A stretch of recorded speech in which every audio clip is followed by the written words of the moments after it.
পাড়ায় আপনি তাকে ধরে ডলা দিতে পারেন, অনেক কিছু করা যায়।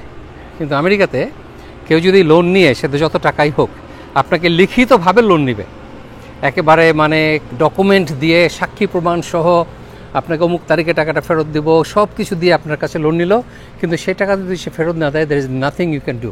ফ্ল্যাট ভাড়া দেন সিঙ্গেল মাদার, যে হাজব্যান্ড নাই এবং সাথে ছোটো বাচ্চা আছে, তাদেরকে ভাড়া দিলে তারা যদি ভাড়া দেওয়া বন্ধ করে দেয়, তাদের ঘটনা কিন্তু অত সহজ কিছু না। এদেশে বাড়ি কিনে PR অথবা গ্রিন কার্ড যেটা বলে, অথবা সিটিজেনশিপ পাওয়া যায়।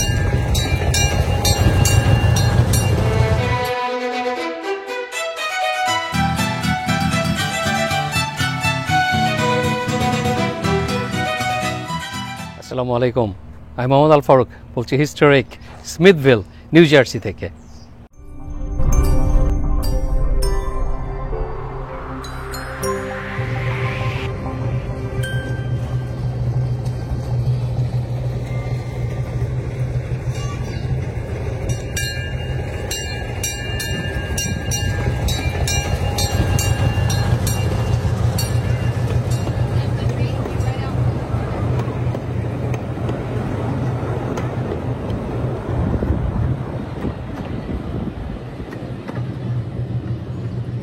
আমরা ছোটোবেলা আমাদের নানু নানাকে বলতাম নানু নানা, আর এদেশে বলে নুন্না নুন্নু।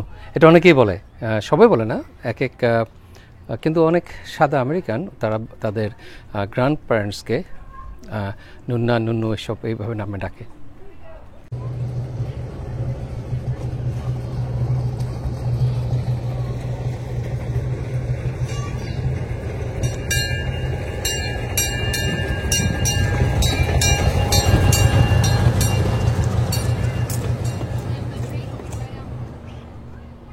খুবই ফেমাস একটা জায়গা স্মিথভিল, নিউ জার্সি, এবং এখানে আমাদের যে সিভিল ওয়ার, তার অনেক অনেক হিস্ট্রির সাথে জড়িত।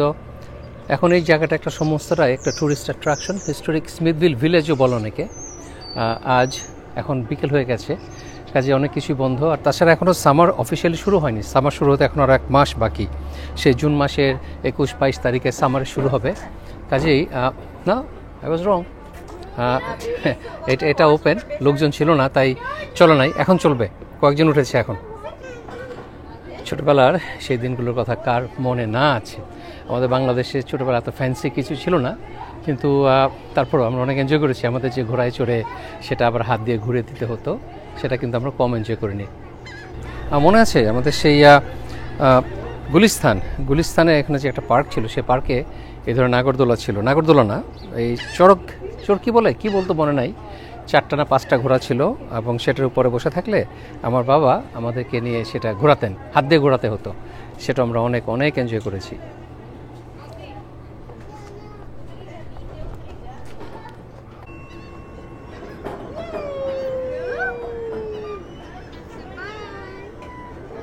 কি মজা, এগুলো দেখলেই আসলে ছোটবেলায় ফিরে যাওয়া যায় এগুলো দেখে।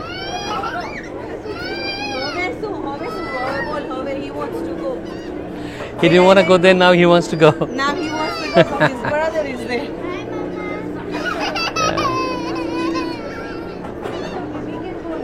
একটা ছোট বেবি ভয়ে যেতে চায় নাই, এখন তার ভাই চলে গিয়েছে, এই জন্য সে এখন মন খারাপ, সে এখন যেতে চায়, কান্নাকাটি করছে।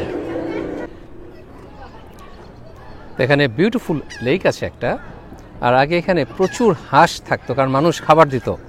তা এখন ওই নো ফিশিং ইলিগাল করে দিয়েছে, যার জন্য হাঁসের পরিমাণ কমে গেছে, এবং এখন অনেক পরিষ্কার পরিচ্ছন্ন হয়ে গেছে। কারণ আগে এত হাঁস থাকতো যে হাঁসের যে হাগুমুতু যেটা, সেটা করার ফলে এখানে হাঁটা যেত না, এবং খুব নোংরা এবং দুর্গন্ধ হয়ে গেছিলো।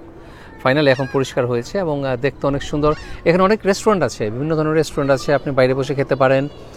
বাচ্চাদের আনন্দ করার জন্য রেল লাইন আছে, রেলে চড়ে ঘোরাঘুরি করতে পারেন। আর দেখতে পাচ্ছেন যেখানে $3 এই রাইডের দাম, আর যে ট্রেন আছে সেটা মনে হয় $3 মতোই হবে, আমার ঠিক মনে নাই, বাট এই ধরনের কিছু একটা হবে। আইসক্রিম শপ আছে, তারপরে বিভিন্ন ধরনের খেলাধুলার ব্যবস্থা আছে, ছোট বড় সবার জন্যই এনজয় করার মতো। অথবা আপনি যে কিছু না করতে চান, শুধু বিকেলে এসে হাঁটাহাঁটি করলেও আপনার মন ভালো হয়ে যাবে।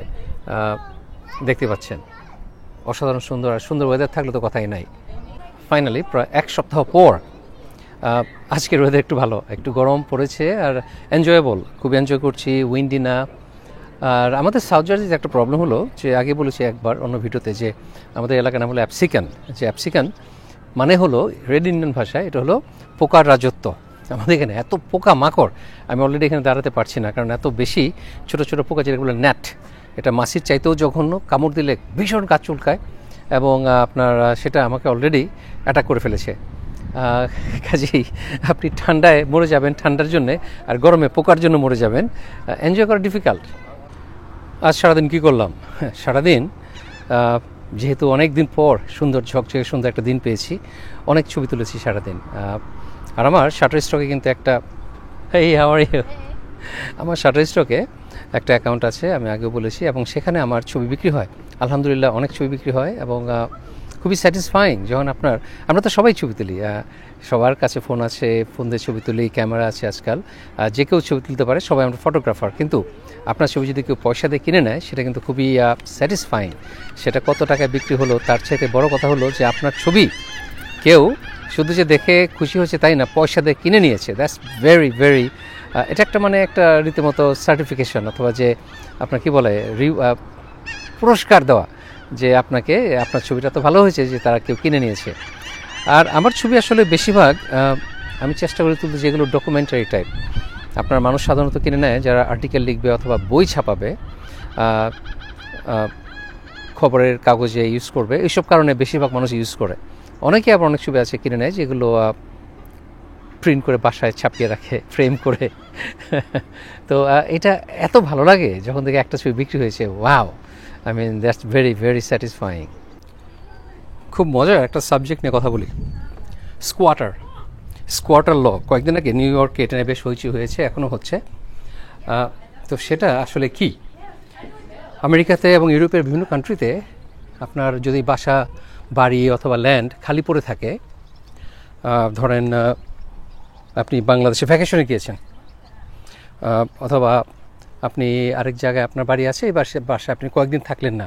কয়েকদিন বলতে বোঝাচ্ছি যে কেউ যদি আপনার বাসায় ঢুকে পড়ে বাড়িতে এবং 1 মাস সেখানে থাকে, 30 দিন থাকার পর আপনি তারা সেই বাড়ি ক্লেম করতে পারে যেটা তার বাড়ি, এবং আইনিভাবে স্টেট অনুযায়ী বিভিন্ন স্টেটের বিভিন্ন রকমের নিয়মকানুন, আপনি তাকে খেদাতে পারবেন না। ইভেন আপনার বাসায় যে ইলেকট্রিক লাইন আছে, পানির লাইন, গ্যাসের লাইন, এগুলো আপনি কাটতে পারবেন না। কাটলে আপনি অপরাধী হবেন এবং আপনার বিচার হবে।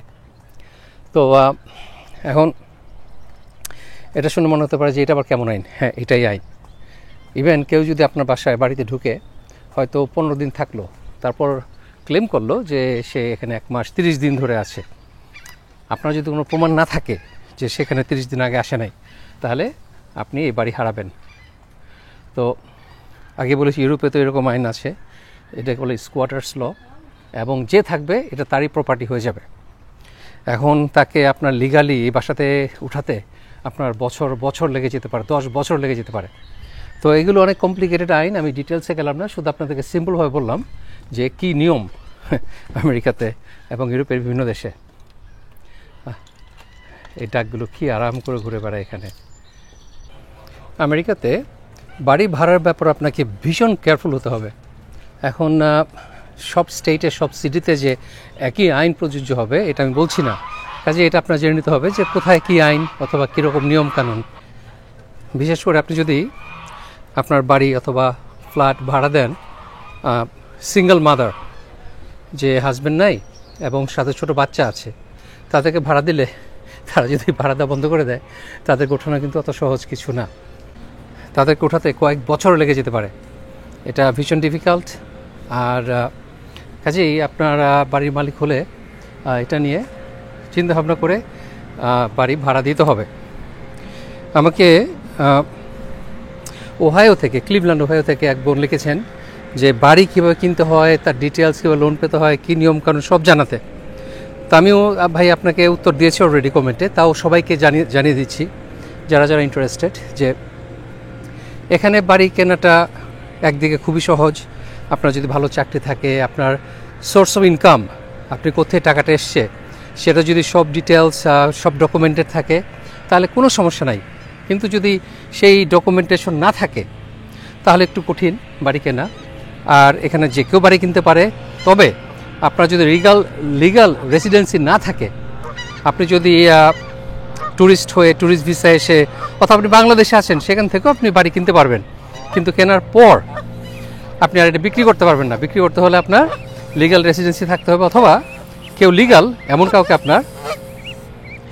আমাকে অ্যাটাক করতে চায় এমন কাউকে আপনার পাওয়ার অফ অ্যাটর্নি লিখে দিতে হবে, এবং না দিলে সে বিক্রি করে দিবে, কিন্তু সে যদি আপনাকে টাকা না দেয় তাহলে কিন্তু আপনি কিছুই করতে পারবেন না। টাকা লোন দেওয়া নিয়ে কিছু বলেছিলাম আগের ভিডিওতে, যে মানুষ লোন নিয়ে তারপর কীরকম তাদের ক্যারেক্টারিস্টিক পার্সোনালিটি সব বদলে যায়। কিন্তু আমেরিকান যে আইন সেটা একটু বলি।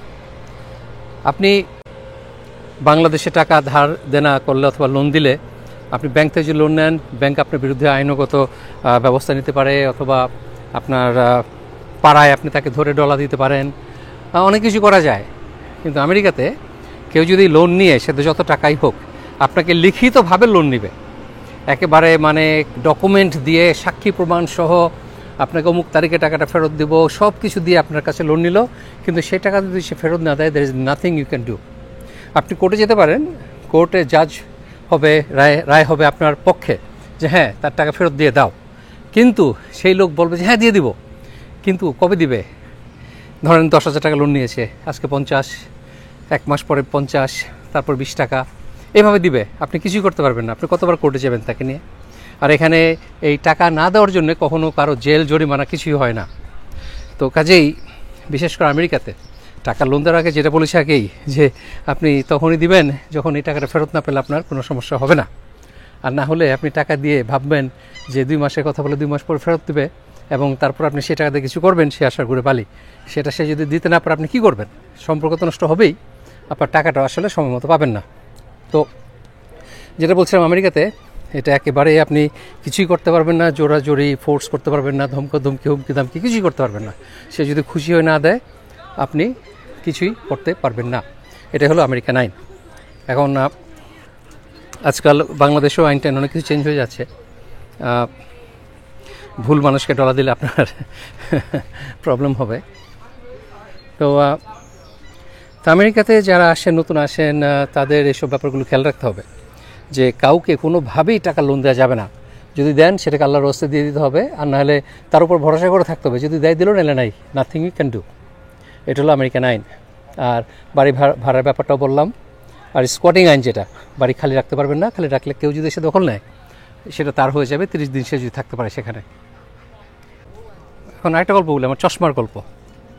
আমি প্রায় আপনাদেরকে বলি যে আমেরিকা চেঞ্জ হয়ে গেছে। আমেরিকা যে আগের আমরা সেই 80-র দশকে আমেরিকা আসার পরে যে আমেরিকা ছিল, এখন সে আমেরিকা নাই। আপনার service, customer service standard, living standard সব কিছু বদলে গেছে, এবং সেটা ভালোর জন্য বদলায়নি, খারাপ হয়েছে আগের চাইতে। বাবাই।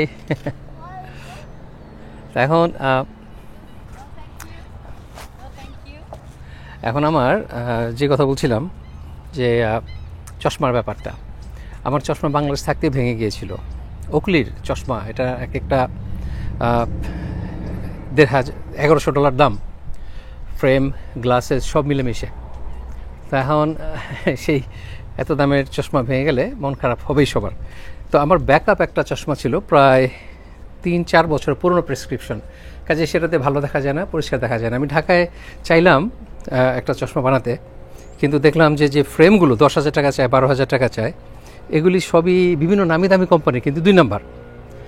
এবং জেনে শুনে 2 নাম্বার জিনিস কীভাবে কিনি, এই দুঃখে কিনি নাই। এবং গ্লাসের কোয়ালিটি কেমন হবে সেটাও কোনো গ্যারান্টি নাই।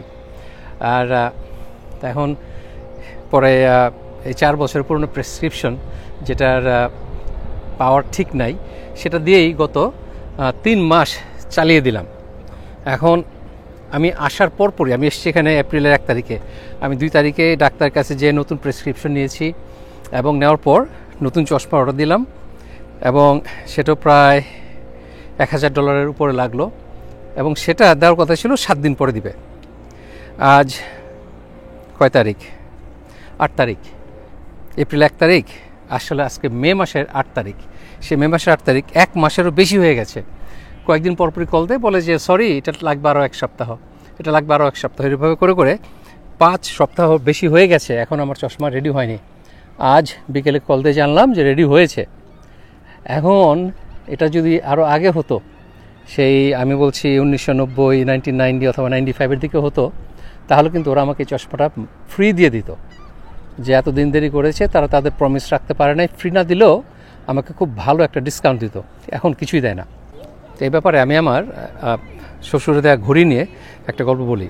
আমার শ্বশুর আমাদের বিয়েতে র্যাডো একটা ঘড়ি গিফট করেছিলেন এবং আমার খুবই প্রিয় ছিল সেই ঘড়িটা, কাজে আমি সেটা পড়তাম বছরে 2 বছরে একবার, যেন নষ্ট না হয়ে যায়। তো একবার ব্যাটারি চেঞ্জ করতে হবে, আমি এখানে একটা জুয়েলারি শপে দিলাম ব্যাটারি চেঞ্জ করতে, এবং ওরা বললো যে কালকে চলে আসো নিয়ে যাও। পরদিন যখন গেলাম দেখি যে গ্লাসের মধ্যে দাগ ফেলে দিয়েছে, ছোট দাগ কিন্তু দাগ। এখন আমার একদম নতুন কন্ডিশনে একটা ঘড়ি, সেটাতে দাগ ফেলে দিলে তো আমার বিয়ের গিফট শ্বশুরে দেয়া অবশ্যই খারাপ লাগবে। তাই বললাম যে তোমরা এটা কীভাবে দাগ ফেললা? বলো যে না না, এটা তো দাগ ছিল। আমি বললাম যে না, দাগ তো ছিলই না, আর যদি দাগ থাকতো তোমরা অবশ্যই লিখে রাখতা রিসিটে যে একটা ঘড়ি পেয়েছো যার মধ্যে দাগ আছে এবং যেটা তুমি ব্যাটারি চেঞ্জ করে দিবা। তো আমি তো তোমাদের নোটে কিছুই লেখা নাই। এখন সে তার ম্যানেজার ডেকে নিয়ে আসলো এবং বলল যে হ্যাঁ তাই তো, নোটে তো লেখা নাই, তাহলে তো সে যা বলেছে এটা আমাদেরকে মেনে নিতে হবে। সেই ঘড়ি সুইজারল্যান্ডে পাঠিয়ে প্রায় 1 মাস লেগেছিল। সেটা একদম নতুন কী বলে এটাকে, স্যাফায়ার ক্রিস্টালের যে গ্লাস সেটা লাগিয়ে দেয় এবং সমস্ত ঘড়ির সার্ভিস করে দেয়, যার দাম প্রায় $400 মতো ভ্যালিউ। তো সেটা তো কোনো দাম নেয় নাই। আমার যে ঘড়ির ব্যাটারি যার দাম ছিল $10, সেটাও নেয় নাই, আমাকে সমস্তটাই ফ্রি সার্ভিস দিয়েছে। এটাই ছিল American customer service, American standard, কিন্তু এখন সেটা নাই। এটা খুবই আফসোস, খুবই দুঃখজনক। আমাদের ওই যে আগের এক ভিডিওতে বলেছিলাম, আমি যেখানে যাই আমার কপাল সেখানে আমার সাথে সাথে যায়। তো আমি বাঙালি, আমার বাংলাদেশি কপাল চলে এসছে আমার সাথে সাথে। বাংলাদেশে বদনাম করছি না, কিন্তু আমাদের বাংলাদেশে তো আসলেও তাই, এরকম আপনার কোনো কাস্টমার সার্ভিস, এই ধরনের ওয়ারেন্টি গ্যারান্টি এসব খুবই কম। আজকাল শুরু হয়েছে, বিভিন্ন বড় বড় কোম্পানিগুলো আজকাল ওয়ারেন্টি দিচ্ছে। আরেকটা মজার কথা বলি, একবার নিউ মার্কেটে গিয়েছিলাম বাচ্চাদের জামা কিনতে। তো যখন জামা কিনলাম আমি বললাম যে এই সাইজটা তো আসলে মনে হয় ছোটো হবে, এটা তো আসলে 1 সাইজ বড় দেন। কই স্যার কোনো সমস্যা নেই, নিয়ে যান, ফেরত আনেন, তারপরে আমরা এটা বদলে দেবো।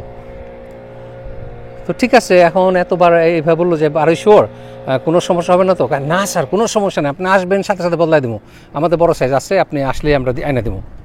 ভালো কথা। বাসায় সেদিকে আসলেও ছোটো, ফেরত গেলাম, বেশি না 1 সাইজ বড়। আসার পর এখন বলে যে ধরেন 400 টাকার জামা ছিল, এখন বলে 600 টাকা দিতে হয়। বললাম কেন? তো বড় সাইজ, জামা কাপড় বেশি লাগছে, কাজের দাম বেশি। তাই আমি বললাম যে আপনার যদি এখন আমি ছোট সাইজ নিতাম আপনি টাকা ফেরত দিতেন?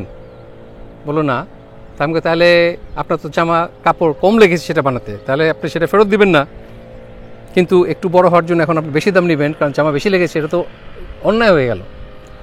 সরি ভাই, কিছু করতে পারবো না, এটাই নিয়ম, আপনার এখন এত টাকা বেশি দিতে হবে। তখন আমার তো মানে টাকার ব্যাপারে চেয়ে বড় কথা হলো যে সে চিট করেছে আমার সাথে, আমাকে ঠকিয়েছে। তো কাজেই আমি বললাম যে দেখো, তুমি কি চাও আমি একটু পরে ফেরত আসবো, নাকি এখনই তুমি এটা সলভ করবা? আসলে আমি তাকে ভদ্রভাবে একটা থ্রেট করলাম আর কি, যে দেখো তুমি আমাকে এটা এখনই দিয়ে দাও, যা প্রমিস করেছিলে রাখো প্রমিস, অথবা আমি এখন ফেরত যাব, ঘন্টাখানেক পর আসবো, এবং তখন তুমি কিন্তু আমাকে মানে হাতে পায়ে ধরে দিয়ে দিবা, কি করতে চাও?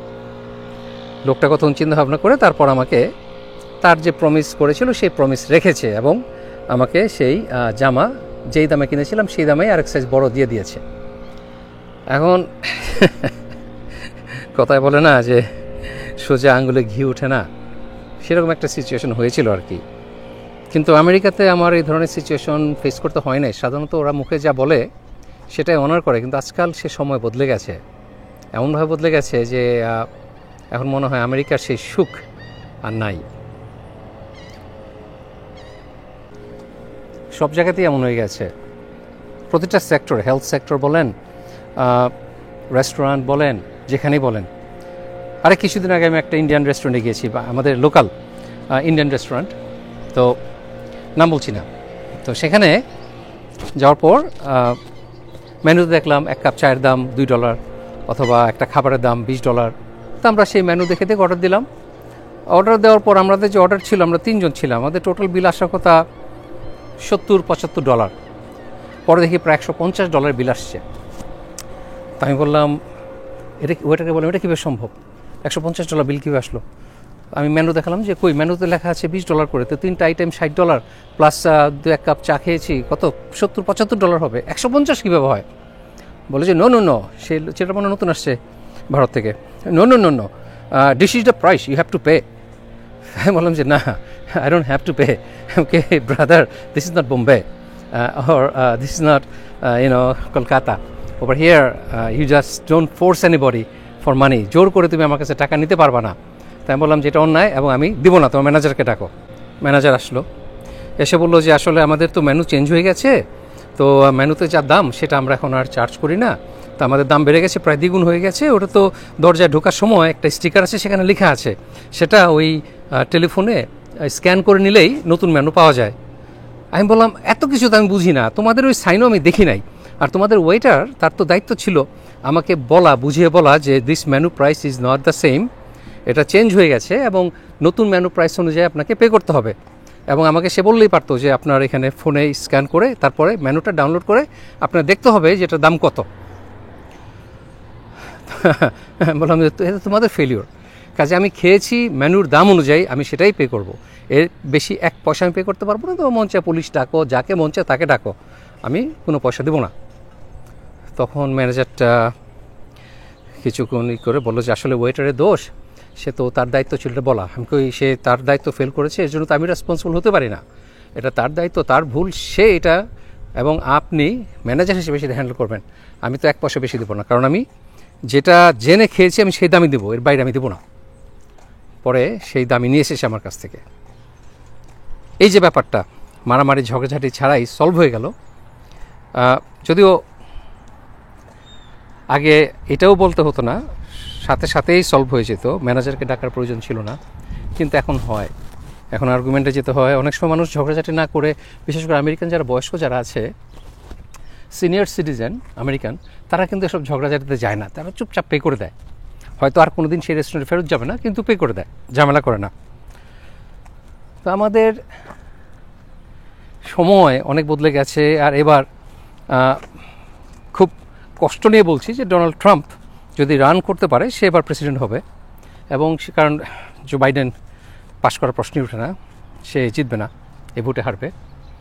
আর কাজেই ট্রাম্প আসলে আমাদের ইমিগ্রেন্ট যারা আছি, বিদেশি যারা আছি, তাদের জন্য কিন্তু লাইফ আরও অনেক বেশি ডিফিকাল্ট হয়ে যাবে, কারণ রেসিজম, সে যেভাবে রেসিজমকে পপুলার করেছে,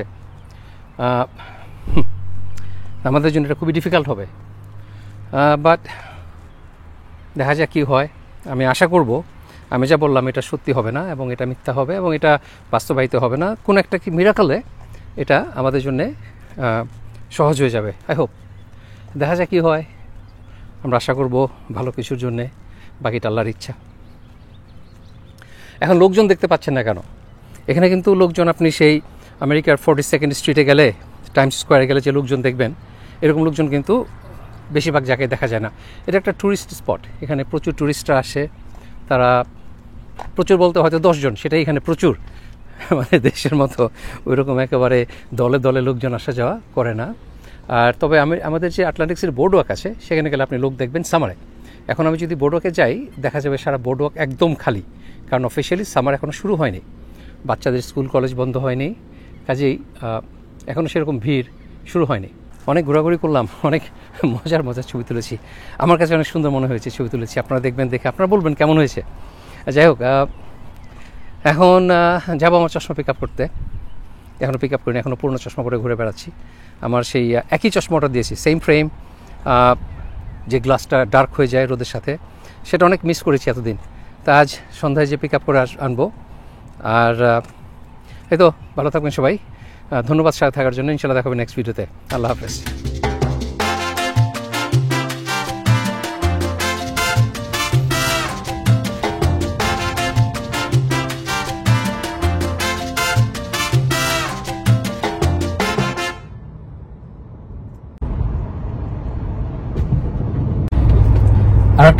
ভুলে গেছি, খুব ইম্পর্টেন্ট। এদেশে বাড়ি কিনে PR অথবা গ্রিন কার্ড যেটা বলে অথবা সিটিজেনশিপ পাওয়া যায় না। আপনি বাড়ি কিনলে 100টা বাড়ি কিনলেও আপনি গ্রিন কার্ড অথবা সিটিজেনশিপ পাবেন না। সেটা পেতে গেলে আপনাকে ব্যবসাতে ইনভেস্ট করতে হবে, তাহলে আপনি পেতে পারেন। কিন্তু বাড়িটাকে ব্যবসা হিসেবে ধরা হয় না, কারণ এটার মধ্যে কোনো এমপ্লয়ি কাজ করবে না। আপনি একটা প্রপার্টি কিনেছেন, সবাই ভাড়া দিয়ে থাকবে, কাজে এটাকে সেইভাবে ধরা হয় না। যাই হোক, আশা করি বাড়ির ব্যাপারে আপনাদের যে প্রশ্নগুলো ছিল কিছুটা হলেও আপনারা তার উত্তর পেয়েছেন। এই স্কোয়াটার আইন নিয়ে যেটা বললাম সেটা আরেকটু অত সহজ না, একটু কমপ্লিকেটেড। তো এর মধ্যে অনেক ব্যাপার আছে, কাজে সেগুলো আপনারা গুগল করে জেনে নিতে পারবেন। অথবা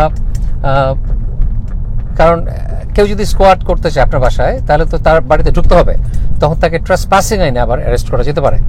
কিন্তু সেটা করতে হবে খুব দ্রুত, 1 মাস পরে আর সেটা করা যাবে না। তো এরকম অনেক আইনের ফাঁকফোকর আছে যেগুলো আপনার জানতে হলে একজন লয়ারের সাথে কথা বলতে হবে, অথবা গুগল সার্চ করে আপনাকে ডিটেল জেনে নিতে হবে। আমি শুধু আপনাদেরকে একটু ধারণা দিলাম যে কিভাবে এটা হয় এবং এটা কি, এটাই ছিল আসলে একটু আমার বোঝানোর ব্যাপার।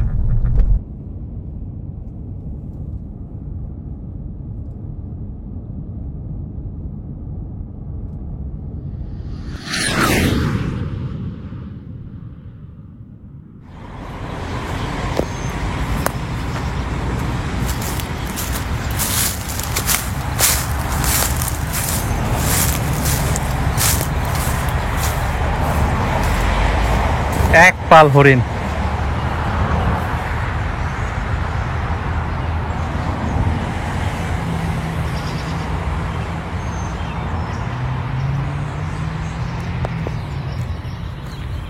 আমাদের স্টকটন ইউনিভার্সিটির মাঠে। তারা বিকেল হলেই এখানে ঘাস খেতে আসে। বিরাট বড় পাল। আমাকে দেখে খুব একটা ভয় পেয়েছে বলে মনে হচ্ছে না। তারা মানুষ দেখে অভ্যস্ত।